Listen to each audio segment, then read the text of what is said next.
So, ang dami nagtatanong guys kung bakit hindi ako nagbabinder. Kasi, o kaya hindi na rin ako naglalagay ng gasa dun sa sugat ko. Kasi guys, ito may papakita ako sa inyo. Grabe. So, ito guys, yung sa kabilang ko, hanggang abot kasi dyan yung binder. Ayan. Ay, hindi pala. Hanggang abot dyan yung tape nung mismong gasa. Pati syempre yung binder abot doon. And ayan guys, sa kabila naman, ganyan naman yung nangyari. 'Di ba guys, ang lala. Tapos hindi yan dyan, dito kasi yung hanggang tape. So sobra kong kinakamot. So hanggang dyan, merong ganyan. Ayan guys, so tingnan nyo naman super lala, ang pula-pula pa. Ito naman guys yung sa kabila, tingnan nyo naman. Ay! So ayan, binababaran ko lang nitong Nat Condensada All-in-One Whitening Cream. Ayan, pwede rin to for Pecas Melasma. Ito yung new and improved natin na Pecas Melasma Cream. Pero ngayon mas intense na siya dahil pwede na siya sa kahit anong peklat. So ayan, samahan nyo akong pakinisin yan. I-update ko kayo pag makinis na siya. And guys, 149 pa rin siya pero punong-puno yung laman niya. Ayan, gamit na gamit ko kasi to.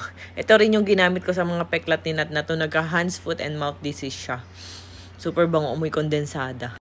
Ayan guys, pinapahiran ko lang siyang ganyan para matanggal siya. I-update ko kayo pag wala na. Papakita ko sa inyo, effective talaga to. Ito rin ginamit ni Nat eh. Ayan guys, update sa aking kinamot-kamot. Ayan, papakita ko sa inyo yung update. Medyo nagla-lighten naman na siya. And siguro napapansin nyo rin to sa mga videos ko pag naka two-piece ako or naka swimsuit ganyan. Ayan, ang kati kasi niya kaya hindi ako nagbabinder. Nagsugat na pero pinapahida natin siya ng Rosmar product.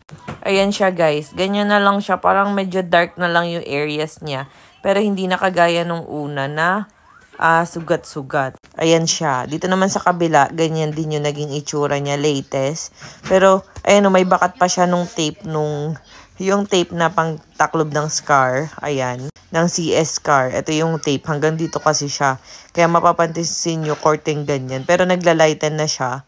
Ayan na. I-update ko na lang kayo. Next. Ayan. Tuloy-tuloy lang natin sa pagpapahid nitong Nat Condensada Whitening Cream. Ayan. Super galing nito sa peklat. Ito yung pag talaga tinanong na peklat, ito talaga yung ipanglalaban ko. 'Di ba yung kay Nat na hands, foot, and mouth disease? Ito yung pinangpahid-pahid natin.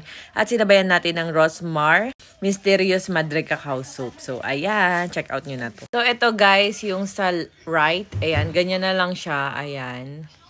And ito naman yung sa left. Medyo, alam mo yun, yung parang dinikitan ng tape, nag-dark yung areas. Kaya pinapahiran pa rin natin siya ng pinapahiran. So, i-update ko kayo pag totally nawala na and natanggal na yung dark areas.